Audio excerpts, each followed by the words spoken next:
자, 여러분 안녕하세요. 베리즈에게 유슬기입니다. 여러분들 이번 시간 신용카드에 대해서 같이 기억해 보도록 할게요. 자, 우리가 신용카드다라고 하면은 카드 사용액에 대해서 연말정산 추가제로 입력했다가 넣어주는 거 잘 알고 계실 겁니다. 그런데 카드를 사용했다 하더라도 어떤 내역은 등록할 수 있고 어떤 내역은 등록할 수 없다는 거, 또 어떤 부양가족이 사용한 부분에 대해서는 내가 넣을 수 없는 것과 넣을 수 있는 것 이렇게 나눠지죠.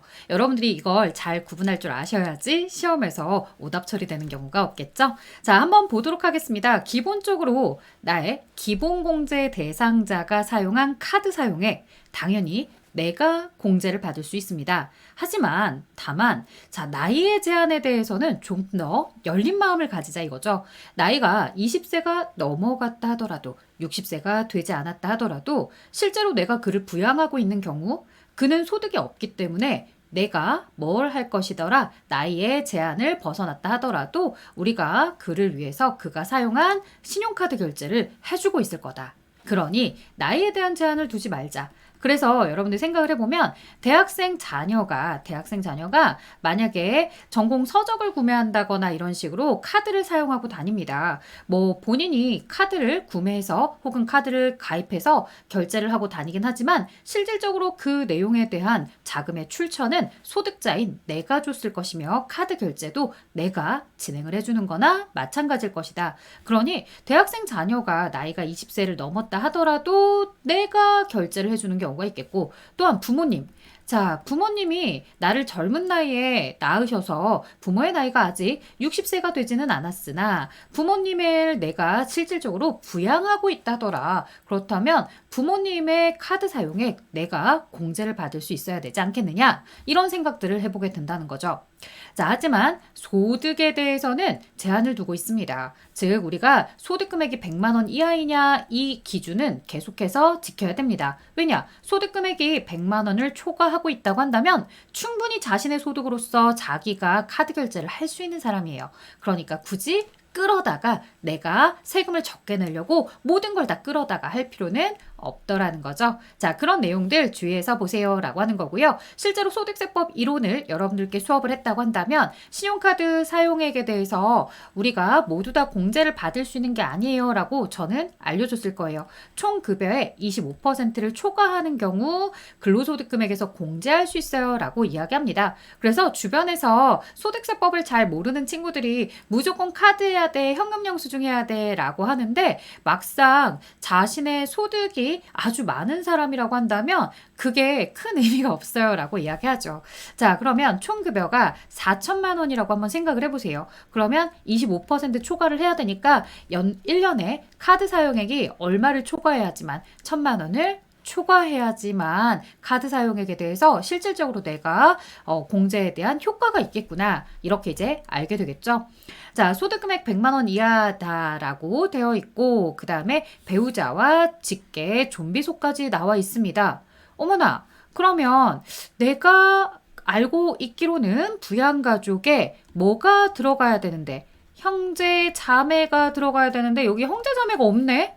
맞습니다. 형제 자매에 대한 사용액은 공제를 받을 수가 없어요. 그래서 옛날에 제가 알던 학생분이 그 얘기를 해요. 사실은 저는 회계 업무를 보고 있는 상태에서 자격증이 없어서 이제 이직을 준비하면서 학원을 다녀요. 그런데 제가 이걸 알고 있다 보니까 제가 지금 현재 오빠랑 같이 살고 있는데 오빠에게 그래도 몰아주기를 하고 싶어서 신용카드를 오빠한테 안 쓰는 카드 있으면 좀 줘봐 라고 했대요. 그래서 오빠 카드를 자기가 긁고서 자기가 결제를 해주는 방식으로 간다는 거예요. 자, 우리가 생각했을 때 굳이 오빠 거를 저렇게 번거롭게 이런 생각을 할 수도 있겠지만 그분은 아는 사람이죠. 어차피 자기는 소득이 없는 상태에서 나는 퇴직한 상태에서 신용카드 사용을 해봐야 공제받을 일이 없고 하지만 오빠는 계속해서 회사를 다니고 있는 상황에서 내가 뭐라도 하나 도움이 될 수 있다면 그렇게도 해야겠구나 라고 하는 거죠. 아니 형제자매랑 같이 사는데 부양가족인데 안 돼요? 네, 카드 사용액은 안 돼요. 그래서 동생 명의로 긁고 다닌 카드를 오빠가 공제를 받을 수가 없어요. 자, 이렇게 장황하게 설명한 이유 뭔지 아시죠 여러분들? 이런 썰들 이야기들이 머릿속에 남아있으면 아 그래 그때 유슬기 강사가 얘기해줬어 사람으로서 형제자매끼리 그런 카드 사용액이 불가능하다라고 얘기해서 그래서 그 동생이 오빠 카드, 오빠 명의의 카드를 가지고 다녔었지라고 하는 거 기억해 주시면 되겠고요. 자, 어디서 썼는지에 따라서 카드 사용에 대한 공제율이 이렇게 다르게 나오고 있습니다. 전통시장 사용분이다라고 해서 전통시장 우리가 알고 있는 그 시장들이죠. 그래서 시장에서 사용하게 되면 카드 사용액에 대한 공제율이 아주 높아요. 대중교통 여러분들 왜 카드를 가지고서 카드로 쓰는 경우들이 많은데요. 이렇게 교통카드로 사용하는 부분에 대해서는 공제율이 40%나 되고 있기 때문에 굉장히 높은 비중을 차지하고 있습니다. 하지만 이런 전통시장이나 대중교통이 아닌 일반적으로 신용카드를 그냥 긁고 다닌다고 한다면 5%밖에 안 돼요. 굉장히 많은 차이가 나고 있습니다. 따라서 우리가 항상 시험 문제를 마주할 때 늘 받는 게 뭐냐면 세금에 대한 세액 부담을 최소화하도록 하세요 라고 하는 거예요. 그런 멘트가 없었다면 전통시장에서 카드 결제했다라고 했을 때 신용카드 자리에다 넣었어도 아무런 문제가 되지 않았을 거예요. 하지만 문제는 뭐라고요? 세액 부담을 최소화하세요 라고 한다면 만약 전체 카드 결제액이 1,000만 원인데 그 중에 전통시장에서 70만 원을 긁었습니다. 700을 긁었습니다. 라고 한다면 여기에 300이랑 700이랑 이렇게 나누어서 해야 되는 거죠. 왜냐? 공제율 혜택이 더 많은 쪽에 우리가 금액을 넣어줘야지만 여러분들이 혜택을 더 받을 수 있겠죠. 자, 그것도 마찬가지. 직불카드도 마찬가지고요. 자, 요즘 세상은 이제 도서 공연이나 문화비다라고 해서 문화비 지출, 영어 관람 지출까지도 이렇게 공제를 받을 수 있게끔 되어 있습니다. 물론 총급여 7천만 원 이하의 근로소득자에 대해서 추가 공제 가능하도록 되어 있다라는 거 여러분들이 기억을 해주시면 좋겠고요. 자, 그리고 계속해서 보겠습니다. 의료비를 제외한 다음 항목은 신용카드 소득 공제 항목에서 제외한다. 즉 공제를 받을 수 없어요. 뭐가 있어요? 우리 앞에서 배웠던 보험료. 그럼 보험료 쪽에서 공제를 받아야 되는 거지 카드로 보험료를 결제했다고 해서 카드 쪽에서 공제를 받을 수 있는 것은 아니다. 그래서 보험료 쪽 공제만 받으세요. 교육비도 교육비 쪽 공제만 받으세요. 이렇게 된 거예요. 그러니 여러분들 보험료나 교육비에 대해서는 카드 지출액으로서 넣을 수가 없겠구나. 그런데 누구는 의료비는 의료비 공제도 되고 그리고 카드 공제도 되는 거예요. 현금 영수증으로 결제했어요? 현금 영수증 가능하다고요. 그래서 이 의료비는 중복해서 가능하다라는 거 요게 핵심입니다. 주의하셔야 되겠죠. 자, 그러면 교육비 보험료 이런 건 중복이 안 된다고 했는데 교육비에 뭐가 구구절절 많이 붙었어요.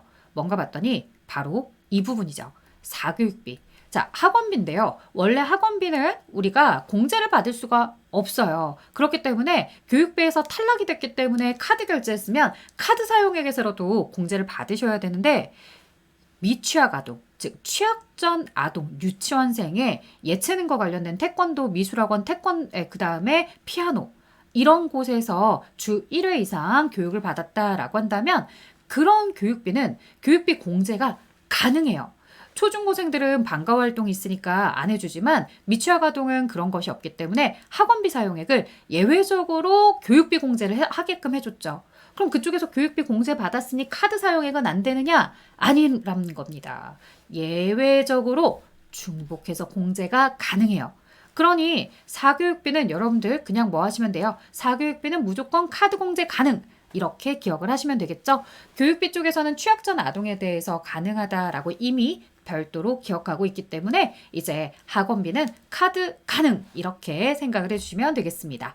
자, 교복 구입비다 라고 해서 나오는 부분은요. 여러분들 마찬가지 교복에 대해서 우리가 80만 원짜리 교복을 샀다. 그러면 교육비 쪽에서는 50만 원만 되겠지만 카드 사용액 쪽에서 80으로 이렇게 공제가 가능하다라는 거 봐주시면 좋겠습니다.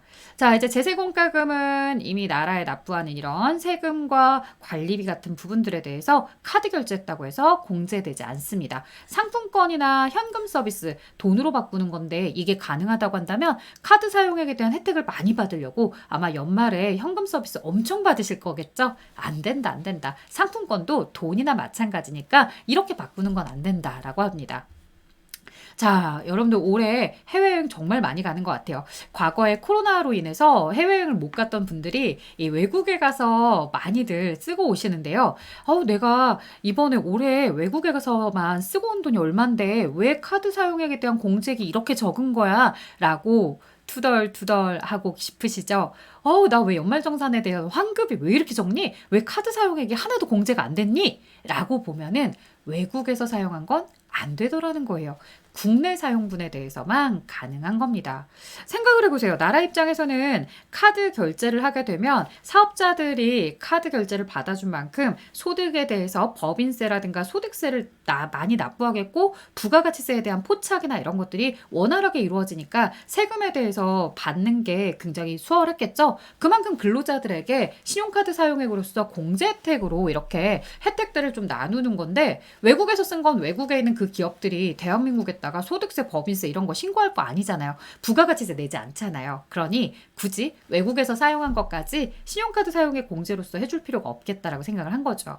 자, 사업소득과 관련된 비용, 법인과 관련된 비용 이런 것들은 사업소득의 필요경비, 법인세법에 손금 처리하면 됩니다. 그렇기 때문에 우리 또 카드 사용액에서 근로자의 실질적 지출로 보지는 않는 거죠.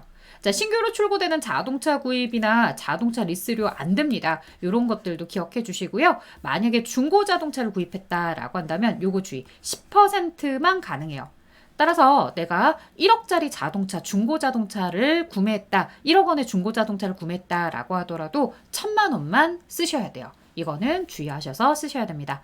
자, 그 외에 취득세, 등록세가 부과되는 재산을 구입했다거나 정치자금 기부를 했다거나 혹은 월세액이나 고향사랑 기부금 이렇게 세액 공제를 받은 부분들 이런 부분들에 대해서 모두 신용카드 공제가 안 됩니다. 마지막 가상자산 거래까지 나와 있지만 아직까지 이런 부분들이 시험에 나온 건 아니라서 여러분들이 이제 위에 제외되는 내용들 한번 쭉 읽고서 가시는데요. 자, 출제가 된 것도 있고 되지 않은 것도 있기 때문에 문제 풀면서 여러분들이 하나하나씩 한번 진행을 해보셨으면 합니다. 자, 본인에 대한 신용카드 사용액이다 라고 했지만 여기 분명히 대중교통이 100만 원이 포함이 된 상태입니다. 자, 앞서 얘기했습니다. 대중교통에 대한 공제율은 40%이고요. 일반은 15%밖에 안 돼요. 그렇다면 당연히 일반 신용카드 사용액은 2,200으로 넣어줘야 되겠고 대중교통에 100만 원을 따로 넣어주셔야 되겠죠.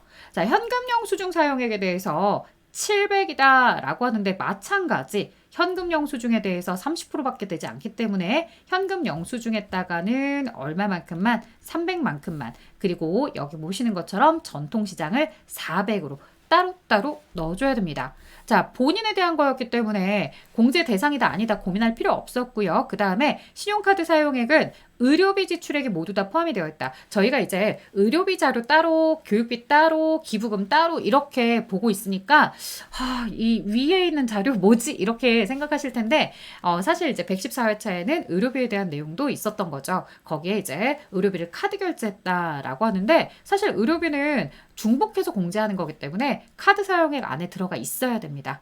자, 그리고 나머지는 없다더라 라고 나와 있으니 이제 프로그램 가지고서 연습을 해보도록 할게요. 자, 여러분들 이제 계속해서 우리 원천징수 파트로 넘어오셔서 진행을 해주시면 되는데요. 자, 연말정산 추가자료 입력을 들어가 보도록 하겠습니다.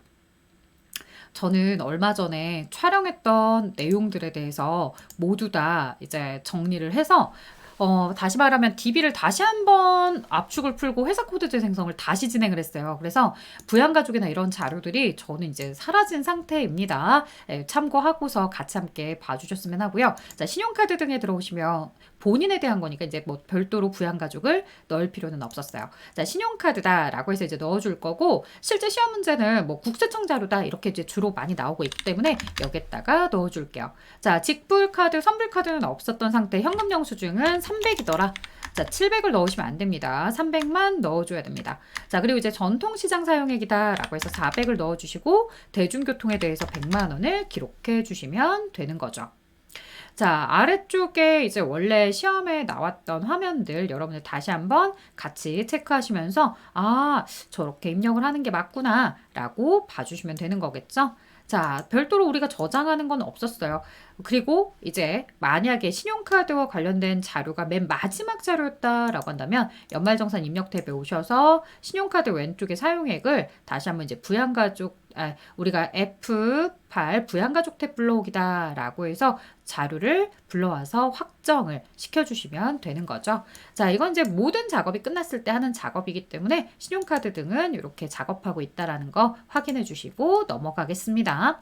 자, 113회차 들어가도록 하겠습니다. 1132번이다 라고 해서 들어가서 파도상에 자, 역시나 이제 본인과 부친에 대해서 나와 있습니다. 부친의 경우에는 일용근로소득금액이 있지만 여러분들 잘 아시는 것처럼 일용근로소득금액은 얼마가 있든 상관없더라. 전액 분리과세가 되는 부분이죠. 따라서 분리과세하고 나면 종합과세 되는 소득은 빵원. 모두 다 세금을 냈기 때문에 빵원. 자, 연말정산 추가자료 입력에 들어가서 자료를 체크해 보도록 하겠습니다. 전체 자원 불러오기 yes 진행을 했고요. 그 다음에 함춘식에 대한 본인에다가 부양가족 이 아버지가 사라져 있을 거니까 저는 이제 1번 소득자의 직계존속으로 함덕주 아버지 넣어놓고서 입력을 해보도록 하겠습니다. 자, 501223158931이다 라고 해서 아버지 소득의 조건, 나이의 조건을 모두 다 맞추고 있었구나. 자, 이제 신용카드로 가자. 이렇게 해야지만 부양가족에 있는 사람들이 카드 사용액에 대해서 넣을 수 있게끔 지금 들어오고 있습니다. 자, 신용카드 사용액이 2,100인데요. 조심할 점이 있네요. 아파트 관리비 같은 이런 공과금에 대해서, 제세 공과금에 대해서는 들어갈 수가 없습니다. 자, 동거가족에 대한 의료비는 의료비 중복공제 가능하다고 했었고요. 대중교통 사용분은 따로 넣어달라고 했었습니다. 따라서 대중교통 사용분에 대해서 60만 원을 기록해보고 그 다음, 자, 2,100만 원이지만 아파트 관리비 100만 원을 뺀 2천만 원이 대상. 그 2천만 원 중 60은 대중교통. 그렇다면 60을 제외한 1,940만 원이 신용카드 쪽에 가져다가 넣는 거죠. 그래서 대상이 되는 금액이 2천만 원이다. 아파트 관리비 100만 원을 뺀 2,100만 원에서 아파트 관리비 100만 원을 뺀 금액인 거죠. 자, 부친의 체크카드다 라고 되어 있습니다. 선불카드, 바로 여기 직불카드가 체크카드에 대한 내용이었던 거죠. 이런 표현들을 여러분들이 잘 입력해 주시면 되는 겁니다. 자, 그래서 아래쪽에 답에 대한 내용들을 확인해 보는 거죠. 자, 그런데 직불 선불카드에 대해서 지금 제가 등록했던 금액, 여기 800만 원이지만 전통시장 사용분 200을 포함한 거였군요. 그랬을 때 실수를 할 뻔했네요. 여기 전통시장 자리에다가 200을 따로 넣어주고 그 다음 전통시장이 40%로 공제율이 더 높기 때문에 따로 떼서 넣어주고 나머지 30%짜리 직불선불카드에다가 체크카드는 직불선불카드 자리에다가 이렇게 넣어주죠. 200만 원을 포함하고 있다라고 했으니 800만 원에서 200을 뺀 600만 순수한 직불카드 사용액이 됩니다. 자, 이런 부분들을 실수하지 않도록 잘 봐주셔야 되겠죠? 다음 내용입니다. 자, 이제 112회차로 넘어가서 또 다시 한번 진행을 해보도록 할까요? 자, 회사 변경 111 2 이렇게 해서 들어가 보도록 하겠습니다. 자, 연말정산 추가자료 입력 들어간 다음에 계속해서 보도록 하자. 자, 전체 사원 불러오기 yes. 본인 김민수였고요. 김민수의 부양가족 탭에 들어갑니다. 자, 배우자의 총 급여 딱 500만 원까지는 3번. 자, 배우자 여민지 나의 기본공제 대상자가 되고 있는 거죠. 자, 81012021185224번이다 라고 해서 배우자 공제. 자, 그 다음에 모친에 대해서 소득자 직계 존속이다 라고 해서 넣어놓고요. 한미녀다 라고 넣어놓습니다. 자, 이 한미녀에 대해서는 장애인이기도 한데요. 1번 내국인 551211에 2113251 이렇게 해서 넣어주신 다음에 60세 이상했다가 장애인을 넣어주셔도 되고 이렇게 장애인복지법상의 장애인이다 넣어도 되고 아니면 애초에 장애인으로 선택해서 들어와도 됩니다. 자, 70세가 넘지 않았기 때문에 경로우대를 넣진 않았고요. 지금 보시다시피 금융소득 금액이 있는데요 라고 하실 거예요. 자, 원천징수 대상이라는 건 이 사람이 이미 금융소득에 대해서 세금을 낸 상태. 세금을 냈다라고 한다는 건 금융소득에 대해서 2천만 원까지 조건부 종합과세다라고 해서 2천만 원까지는 뭐 할 수 있다더라. 분리과세로 처리가 되더라. 분리과세로 처리가 된다는 건 종합소득 신고할 종합과세 되는 금액이 빵원인 겁니다. 그래서 이자와 배당과 관련한 금액에 대해서는 2천만 원까지는 이렇게 분리과세가 되고 있구나라는 거죠. 자, 그 다음에 이제 이걸 설명하려고 했던 건 아니었으니 신용카드로 어서 들어와 봅시다. 자, 김민수 본인의 사용액이 나와 있는데요. 전통시장과 대중교통이 있습니다. 전통시장에 520만 원, 그 다음에 대중교통에 750이다. 라고 이렇게 넣어주시겠죠. 자, 그렇다면 여러분들이 계산기를 가지고 들어가신 상태라고 한다면 3,257만 원에다가 자, 3,257만 원 여기에다가 520만 원의 전통시장 빼고 그 다음에 750만 원의 대중교통 빼고 그러다 보면 1987만 원이다 라고 해서 나옵니다. 자, 그래서 19870 플러스 엔터 19870 플러스 엔터 해서 넣어주겠죠. 마지막 토탈 3,257만 원을 확인해주면 좀 더 명확하겠다. 자, 배우자의 직불카드 사용액이다 라고 해서 배우자 한 미녀의 직불카드가 1,200이다 라고 되어 있고요. 어머니, 모친에 대한 한 미녀가 모친이었군요. 여러분들. 자, 여민지, 배우자 1,200. 그 다음에 어머니 한 미녀의 모친의 현금 영수증 사용액이다 라고 해서 500을 넣어주게 되겠습니다. 모두 다 나의 기본공제 대상자였기 때문에 대상이 되는 금액들을 다 집어 넣어줬던 거죠.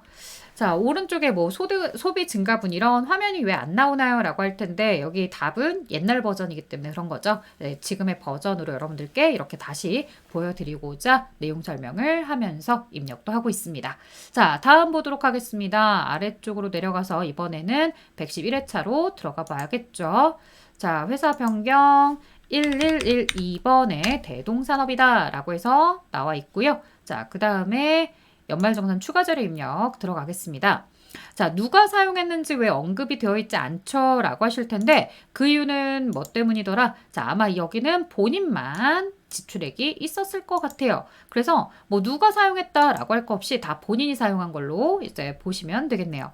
자, 대중교통이 더 혜택이 많다고 했습니다. 따라서 대중교통 쪽에 120을 넣고 전통시장 쪽에 30만 원을 넣고 그 다음에 도서공연에 현금 영수증 도서공연이다 라고 해서 20만 원을 넣어줍니다. 자, 그 외에 이제 신용카드 사용액부터 들어가자면 2,120인데 2천만 원이 신용카드 사용액의 순수 금액이겠고 120이 대중교통으로 갔겠죠. 자, 직불카드도 마찬가지 130 중에 30이 전통시장이었으니 100만 원이 직불카드. 현금 영수증도 120 중에 100만 원만 현금 영수증이고 나머지 20에 대한 현금 영수증은 도서 공연 관련 현금 영수증 지출액이었다 라고 해서 넣어주시면 됩니다. 자, 이런 내용들 체크. 다음 보겠습니다. 다음은 110회차. 자, 어때요? 그럼 뭐 하다 보니까 맨날 똑같이 나오는 것 같고 뭐 별다른 게 없더라. 그쵸? 그래서 크게 어렵지 않으셨을 건데 그래도 여러분들께 한 번씩 짚어드리면 더 잘 기억하실 것 같아서 설명을 합니다. 사실요, 앞에 4개 파트 기부금까지 찍어놓고 나서 신용카드 찍어 말어 고민하는데 누가 카페에다가 물어보셨어요. 이거 촬영하시나요? 이렇게 강의 올라오나요? 이렇게 물어보길래 기다리는 사람이 있어? 있으면 해드려야지 라고 하면서 뒤늦게 이제 또 좀 시간이 지나긴 했지만 어차피 자료는 있었기 때문에 설명하러 왔습니다. 여러분들. 자, 가봅시다.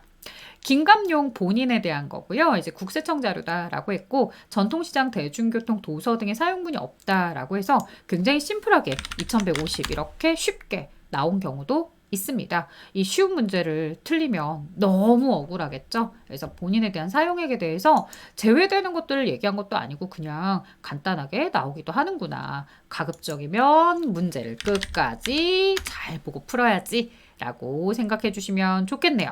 자, 연말정산 추가 자료 입력을 클릭해서 또 열어보도록 하겠습니다. 전체 사원 불러오기. 자, 진도준의 신용카드 사용액이 3,200, 전통시장 사용분, 현금 영수증, 체크카드, 신용카드 사용액은 의료비 지출액이 모두 다 포함이 되어 있다. 이건 아무 문제 없다. 중복공제 되니까. 자, 제시된 내용에 전통시장, 대중교통, 도서 등의 사용분이 없다더라. 즉, 제시된 내용에 대해서만 고민해보면 되겠다. 자, 전통시장 사용분 200. 그 다음에 현금 영수증 쪽에서도 20만 원을 사용했구나. 그렇다면 220. 그쵸? 200과 20을 합쳐서 전통시장 전체 220. 대중교통 18만 2천 원. 이렇게 넣어주겠습니다. 자, 그리고 나서 이제 하나하나씩 보겠습니다. 3,200에 대해서 신용카드 순수한 거 전통시장 빼고 나면 3,000. 그 다음 현금 영수증이다 라고 해서 현금 영수증 보니까 320 중에 20을 제외하면 300. 자, 체크카드에 대해서 238만 2천 원이다 라고 했을 때 18만 2천 원을 빼면 220. 체크카드가 220이다. 이렇게 넣어주시면 되는 거라 어렵지 않게 잘 푸셨을 것 같아요. 자, 그래도 본인들 거 잘 맞는지 다시 한번 이렇게 확인하고 가는 건 너무 좋은 것 같아요. 자, 108회차는 아예 출제는 이력이 없어요. 연말정산 추가 절임력 꼭 나올 것 같았는데, 출제가 안 됐나? 혹은 출제가 되었다 하더라도 신용카드 파트만 안 물어보기도 하는 거죠. 자, 연말정산 추가 절임력 107회차 파세상에 들어가 보도록 하자. 자, 연말정산 추가 절임력 눌러서 전체 사원 불러오기 예스. 그 다음 강희찬에 대해서 부양가족의 강민호 씨에 대해서 소득 없는 첫 번째 아이 24년도 입양 신고까지 했다라고 했으니 20세 이하의 자녀였으며 당해년도 출산 입양이다 라고 해서 들어왔겠구나 라고 첫째로 이렇게 등록을 해주시는 거죠. 자, 이 내용은 이미 이제 등록이 되었다라고 보고 우리가 신용카드 쪽으로 들어와서 보겠습니다.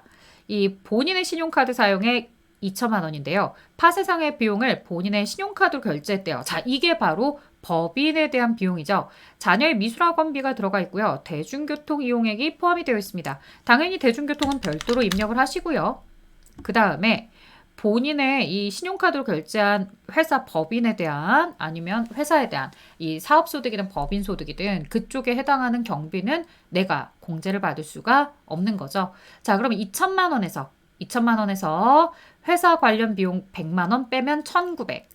대중교통 50을 빼면 1,850. 자, 자녀의 미술학원비는 안 빼나요? 네, 사교육비는 중복해서 공제될 수 있다고 했기 때문에 빼지 않습니다. 자, 현금 영수증 들어갈게요. 자녀의 질병치료 목적으로 한약 구입 비용이 있었고요. 그 다음 대중교통 이용액이 포함이 되어 있다라고 하는데 아들에 대해서 보시게 되면 지금 여기 강민호라는 아들에 대해서 대중교통 이용액이다라고 하여 대중교통 이용액을 지금 10만 원 넣어줍니다. 한약 구입 비용은 의료비 쪽에서 공제를 치료 목적이니까 받았다라고 하더라도 어차피 의료비는 중복 공제가 가능한 상황이니까 얘는 신경 쓸 필요 없어요. 그러면 현금 영수증 사용액에 대해서 집어 넣으실 때 현금 영수증 사용액은 70만 원 중 대중교통 10만 원을 제외한 나머지 60만 원이 대상이 되는구나. 이렇게 넣어주시게 되겠죠.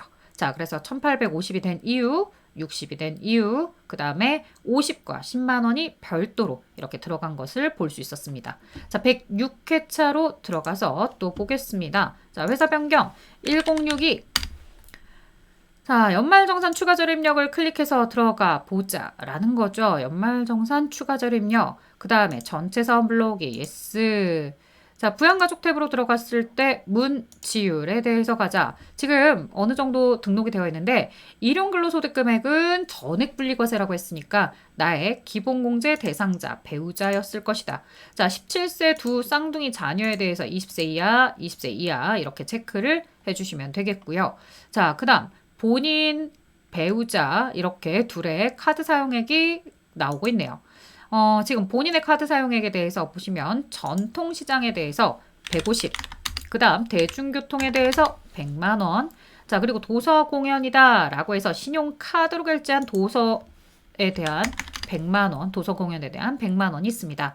자, 그러면 이렇게 해서 350이 빠지죠. 자, 우리가 3,200만 원에 대한 카드 사용액이 있습니다. 라고 했는데 그 중에 이렇게 전통시장, 대중교통, 도서공연 이렇게 있었고요. 자, 자녀나 배우자를 위해서 의료비 지출을 했지만 본인 카드 결제했죠. 본인의 카드 사용액에다가 넣어주시면 됩니다. 의료비 사용액은 앞서 설명을 계속 해드리고 있는데 중복해서 공제가 가능하니 걱정하지 마셔라. 그럼 3,200만 원에다가 마이너스 지금 전통시장이다, 대중교통이다, 도서공연이다 라고 해서 빠진 금액 350을 제외하면 신용카드 쪽에서 공제가 가능한 건 2,850이다. 자, 이렇게 3,200만 원의 지출액을 우리가 이 신용카드 사용액을 넣어주고 있습니다. 여기서 누구만 구분을 따로 하지 않았고요. 의료비 지출만 따로 하지 않았고 카드 사용액에 넣어놨고 도서 등 전통시장, 대중교통 요 내용들은 구분해서 등록을 했죠. 자, 본인 문지율의 현금 영수증 지출액이 있었군요. 300. 그 다음 배우자의 현금 영수증 김민성이라는 배우자의 현금 영수증 사용액 150이 있었습니다. 배우자가 자신의 뭐 휴대폰 번호나 이렇게 해서 현금 영수증을 뽑았다면 국세청 자료에 배우자에 대한 현금 영수증으로 들어가 있겠죠. 그래서 이렇게 설명되었습니다. 자, 다음 내용으로 또 들어가 보실 거예요. 여러분들 이 내용들. 화면이 너무 달라요. 맞아요. 옛날 버전이에요. 옛날에 실제 시험에서 이렇게 나왔던 거죠. 그리고 여기 이제 2,850이 나와 있고 현금 영수증 쪽에 300과 150을 더해서 옛날엔 450 이렇게 입력을 했어야 되니까 옛날 시험을 더 어려워하세요. 그다음에 이제 도서 등 신용카드 7,000 이하다 이렇게 해서 이제 나와 있고 나머지 전통시장, 대중교통 이런 내용들이 체크를 해보시면 되는 거죠. 그래서 전체 사용액의 합계 3,650이다 라고 되어 있는 거 보시면서 3,650 이렇게 프로그램은 바뀌었지만 세법에 대해서 이 부분에 대해서 크게 바뀐 점이 없나 보다 라고 생각을 해주실 수도 있을 것 같고 그 다음에 저는 지금 현재 총급여를 5천만 원에다가 세팅을 했지만 실제 시험에서는 총급여가 얼마냐면 6,920이었대요. 6,920. 그렇다 하더라도 얼마를 넘어가지 않는다는 거예요. 7천 이하라서 도서 공연 등에 대한 사용분을 공제받을 수 있는 사람이었던 거예요. 자, 그 다음 계속해서 보겠습니다. 사실 이제 여기쯤 하면은 여러분들이 다 잘 진행하시니까 설명을 더 안 해도 될 것 같은데 이제 또 마지막까지 영상 끝까지 나는 다 봐야 되겠어 라고 하는 이런 성실한 수험생분들이 있으니까 제가 마저 설명을 좀 드려볼게요. 여기까지 해서 나 감 잡았어 라고 하면 영상 멈추셔도 크게 문제가 되진 않지만 혹시라도 뒤에 또 보시면서 내가 생각했던 거랑 맞는지 최신 버전에서 이렇게 하는 거 맞는지 궁금해 하신다면 나머지 뒤에 또 따라와 보세요. 자, 최미남이다 라고 해서 부양가족의 배우자 김연우가 있고요. 종합과세되는 금융소득이 3천만 원입니다. 배우자에 대해서는 부로 설정할 수밖에 없는 거죠. 자, 그러면 김연우의 사용액에 대해서는 내가 공제를 받을 수가 없었을 겁니다. 왜냐? 이미 기본공제 대상자에서 탈락. 나이는 보지 않지만 소득에 대해선 고려하시라고 했습니다. 자, 그럼 이제 본인에 대한 신용카드, 현금 영수증 이렇게 얘기하고 있고요. 의료비 지출액 모두 다 포함된 금액이다. 이건 뭐 앞에서 계속해서 봤기 때문에 중복해서 된다고 했으니까 걱정할 필요 없어 하시면서 요 두 가지 보시면 되겠죠. 자, 신용카드와 현금 영수증과 관련된 내용들 같이 함께 보겠습니다. 미남이다 라고 해서 여기 신용카드 등 해서 들어갑니다. 신용카드 사용액에서는 2,200이다. 그 다음에 현금 영수증에 대해서는 220이다. 뭐 전통시장, 대중교통, 도서 등의 사용분이 없다라고 하니까 별다르게 고민할 거 없이 2,200에 220을 등록하고 그래서 전체 2,420이다 라고 하는 금액만 보면 뭐 특별하게 내가 더 손댈 게 없어. 맞아요. 이렇게 넣으면 돼요. 누구 걸 넣지 않는다라는 걸 조심하시면 되는 거였어요. 배우자 거. 넣지 말아야지 라고 하는 거죠. 자, 그 다음에 104회차 마저 가보도록 하겠습니다. 1042 자, 연말정산 추가 자료 입력이다 라고 되어 있고요. 배우자가 소득이 없기 때문에 배우자가 사용한 신용카드나 현금 영수증이 있다면 내가 공제받을 수 있겠구나 정도는 알겠군요.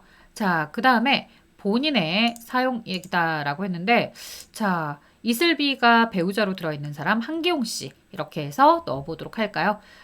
사실 이슬비 배우자에 대해서 소득이 없다라고 했으니 배우자 공제가 이렇게 가능하다라고 선택을 해둔 상태일 거예요. 이미 앞쪽에서 부양가족에 대해서 해둔 상태일 거다. 자, 신용카드, 모친의 병원비와 대중교통분이 있다라고 하는데 대중교통은 혜택이 크니까 별도로 넣어야 되지만 병원비는 어차피 신용카드 사용액으로 중복해서 공제가 됩니다. 라고 해서 여기다 900만 넣어주면 됩니다. 모친의 병원비를 따로 뗄 필요가 없다고요. 그냥 카드 사용액으로 처리해서 1000만 원. 자, 배우자의 현금 영수증 전통시장 사용분이 있습니다. 전통시장 사용분이 더 혜택이 좋기 때문에 이 이슬비 배우자에 대해서 전통시장 사용분 50을 넣어 놓고요. 그리고 나서 현금 영수증 쪽으로 오셔서 400 중에 50이 전통시장이다 라고 했으니 350으로 현금 영수증 따로 넣어 주셔야 되겠죠. 그래서 요 신용카드 900 그리고 이제 현금 영수증에서 350 그리고 전통시장 50 그리고 대중교통 100 이런 내용들 새로운 버전에서는 지금 보고 계시는 화면처럼 작성을 하셔야 되겠죠. 이거 보여드리려고 설명을 하는 거죠. 자, 그 다음 보겠습니다. 회사 1032에서 연말정산 추가자료 입력 들어가 보자. 자, 본인의 신용카드, 직불카드, 현금 영수증이다 라고 했으니 본인 쪽에다가 우리가 성실하게 넣어주면 될 것 같습니다. 자, 들어와서 김영식 본인의 신용카드 등 해서 넣어보도록 할게요. 850 질병치료비를 포함하고 있다고 하는데 어차피 의료비 따로 떼서 하지 않는다. 직불카드 360에 현금 영수증 5만 원이다. 전통시장, 대중교통 이런 것 없습니다. 그래서 여기까지 등록이 된 걸 보시면서 전체 공제 혜택을 받을 수 있는 게 1215만 원이구나 라고 다시 한번 체크. 자, 다음은 이 회차가 102회차 1022 반도산업이었군요. 자, 앞에 회차 수에다가 마지막 자리에 세무이급 2를 붙여달라고 했고요. 연말정산 추가 자료 입력 들어가서 자료 보도록 하겠습니다. 자, 본인은 총급여가 있는 상태인데 뭐 그건 상관이 없겠고 배우자는 복권 당첨액이 있지만 배우자의 복권 당첨액은 전액 분리과세 따라서 배우자 공제를 받을 수 있는 상태였을 거다. 자, 신용카드 쪽에 왔다. 이 진원, 배우자가 아니라 장모였군요, 여러분들. 김혜수는 배우자가 아니라 누구였더라? 장모. 60세 이상의 장모다. 이렇게 갔어야 되겠네요. 나이가 68세니까 경로우대는 없었어요. 경로우대는 없었고 60세 이상의 부양가족. 자, 신용카드. 그 다음에 여기 이진원. 본인의 신용카드 1950이다. 이진원의 현금 영수증은 350이다. 김혜수의 신용카드에 대해서는 618만 원이다 라고 넣어줍니다. 별다른 언급이 없어요. 그렇기 때문에 요 사용액에 대해서 지금 2,568만 원 이 금액이 신용카드 쪽, 그 다음 현금 영수증 350 이렇게 하면 마지막에 우리가 이제 공제를 받거나 그러는 금액이 2,918만 원이구나 라는 걸 볼 수 있다는 거죠. 다른 내용이 없어요, 여러분들. 이렇게 그냥 진행하시면 되는 거예요. 자, 우리 공제 대상이 되느냐 안 되느냐만 잘 따질 줄 안다면 등록을 하는 건 어렵지 않다. 오히려 옛날 버전보다 지금 버전이 합쳐서 넣을 필요 없이 그냥 사람마다 각각 구분해서 넣으니까 훨씬 더 여러분들이 잘 풀 수 있는 친구들이 많더라고요. 자, 101회차 연말정산 추가 자료 입력. 어머니에 대해서는 부동산 임대소득이 있어요. 소득이 너무 많네요. 자, 그럼 어머니가 사용한 카드 사용액은 아마도 공제받기가 어려울 것 같고 그 다음에 여기 보시면 배우자에 대해서는 소득이 없죠. 따라서 이제 배우자 공제 받을 수 있었을 거다. 자, 그러면 아래쪽에 내려왔을 때 본인의 신용카드다 라고 해서 본인 신용카드 사용액, 유죄 후 본인의 신용카드 사용액에는 의료비 지출액 중 신용카드로 결제하는 어머니 병원과 대중교통 이용분이 포함이 되어 있습니다. 대중교통은 따로 진행을 하시고요. 그 다음에 여기 병원비. 자, 어머니가 기본공제 대상자에는 들어오지 못해요. 하지만 내 카드 긁었잖아요. 상관없어요. 내 카드 긁은 건 내가 공제를 받을 수가 있는 거예요. 내가 뭐 누굴 대신해서 내줬든 뭐 하든 내가 실질적 지출을 한 거니까 이 부분에 대해서 이제 공제를 받을 수 있다라는 걸 여러분들이 판단할 줄 아는지 이걸 이제 물어보고 싶으셨던 거죠. 그러면 대중교통만 빼면 1,100만 원이 신용카드 사용액에 들어가는 거죠. 그래서 토탈 얼마? 요 1,200. 어머니의 병원비까지 소득자 본인이 결제. 본인의 신용카드죠. 만약에 어머니 명의의 카드로 했다면 안 됐을 거예요. 어머니 소득이 너무 많아. 근데 본인 카드로는 상관이 없다더라.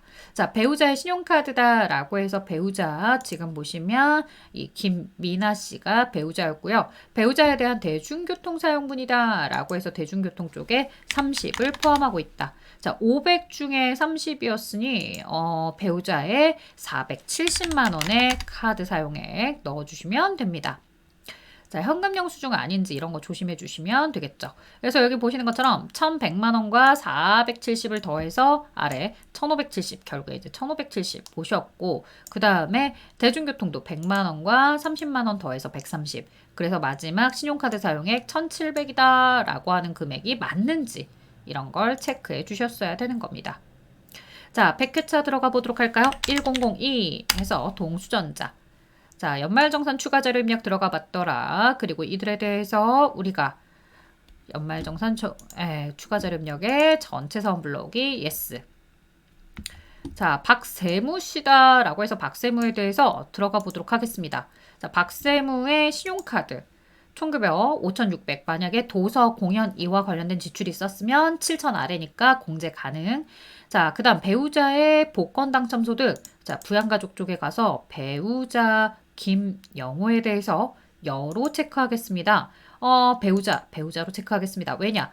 복권 당첨은 전액 분리과세가 되기 때문에 그렇습니다. 그래서 전액 분리과세가 된다는 건 종합과세 되는 게 없다는 얘기. 자, 아래쪽에 내려와서 신용카드 사용액에서 박세무 씨 들어가도록 하자. 본인 명의 신용카드 사용액 2,920 중에서 대중교통 80. 부친의 병원비, 배우자의 자동차 보험료, 피부과 병원비가 포함이 되어 있다고 하는데요. 이 중에 자동차 보험료는 아예 공제 제외 대상. 그렇다면 2,920 중에서 100을 제외한 2,820만 원만 대상. 근데 2,820만 원 중 대중교통은 별도로 공제가 가능하니 자, 계산기 가지고 계산을 해보겠습니다. 2,920만 원이었다. 여기에서 자동차 보험료 100만 원을 빼라. 그리고 대중교통 사용분에 대해서도 별도로 공제를 더 많이 받을 수 있는 쪽에다 넣을 거니까 빼서 순수하게 신용카드 자리에다가 넣는 금액은 얼마더라? 지금 보고 계시는 것처럼 2,740입니다. 자, 그러면 이와 관련해서 지금 현재 보니 2,820으로 집계가 되고 있더라. 2,820은 2,920만 원 중에 뭐를 제외한 자동차 보험료 100만 원을 제외한 금액일 거예요. 나머지 부친의 병원비나 피부과 병원비 이런 거 상관없느냐? 그쵸. 그냥 모두 다 전체 다 신용카드 사용액에다가 넣어달라고 했었죠. 자, 김영호에 대한 현금 영수증이 있습니다. 전통시장 사용분이 있다라고 하는데요. 이 전통시장 쪽에다가 김영호에 대해서 전통시장에 20만 원. 20만 원이 포함이 되어 있다라고 했으니 현금 영수증에 대해서 등록을 하실 때는 217만 원 이렇게 넣어주는 거죠. 2170에서 이렇게 20만 원과 2170에서 237만 원, 2,820만 원 이렇게 넣어주는 거 여러분들이 잘 봐주시면 좋겠습니다. 자, 그래서 여기가 2,740이다 라고 되어 있는데 자, 여기 금액을 제가 20만 원과 80만 원도 넣고 그 다음에 217만 원을 넣었는데 지금 박세무 씨의 금액이 좀 다르네요. 뭐가 틀렸지? 해외 의료비. 제가 한 가지를 놓쳤네요. 뭐냐면 지금 현재 부친의 병원비 그리고 여기 아래 피부과 병원비가 포함이 되어 있더라 라고 했는데 아마도 이 병원비와 관련해서 의료비 지출 쪽에 내용이 들어있었던 것 같아요. 그래서 의료비 지출액에 대해서 들어있던 것 중에 요 700만 원이나 아니면 250 둘 중에 한 가지가 뭐가 있었을 것이더라. 지금 현재 지출액이 해외에서 지출한 겁니다. 라고 나와 있었을 거예요. 자, 한번 둘 중에 뭐가 해외 지출액이었는지 우리 한번 유추해 볼까요? 2,740만 원이다. 라고 하는 금액. 자, 그러면 여기서 보자. 2,740 마이너스. 자, 지금 여기서 대상이 되는 금액은 2,620이에요. 라고 나와 있어요.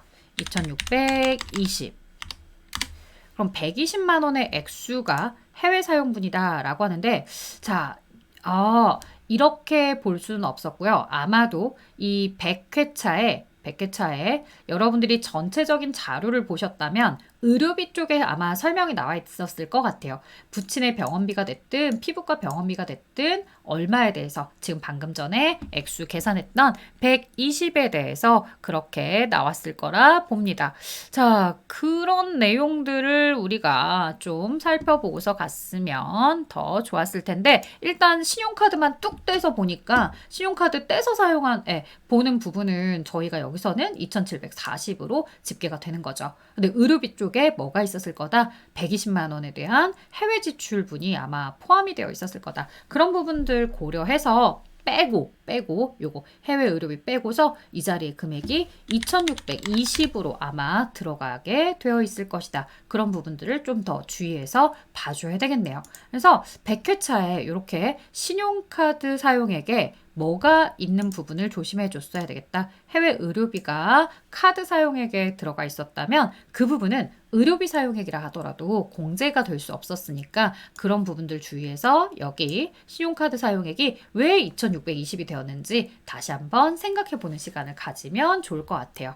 그래서 부친의 병원비와 피부과 병원비가 섞여 있지만 이 중 분명히 해외 의료비가 있었구나 라는 걸 여러분들이 또 다시 한번 체크해 보시면 좋을 것 같습니다. 자, 시간이 많이 지나서 여기까지 영상 찍으려고 하고요. 이제 다음 시간에 연금저축계좌, 퇴직연금계좌, 월세과 관련된 이 기타 내용들을 하나로 묶어서 진행을 해보도록 하겠습니다. 여러분들 정리 잘 하시고요. 다음에 또 뵙도록 하겠습니다. 안녕!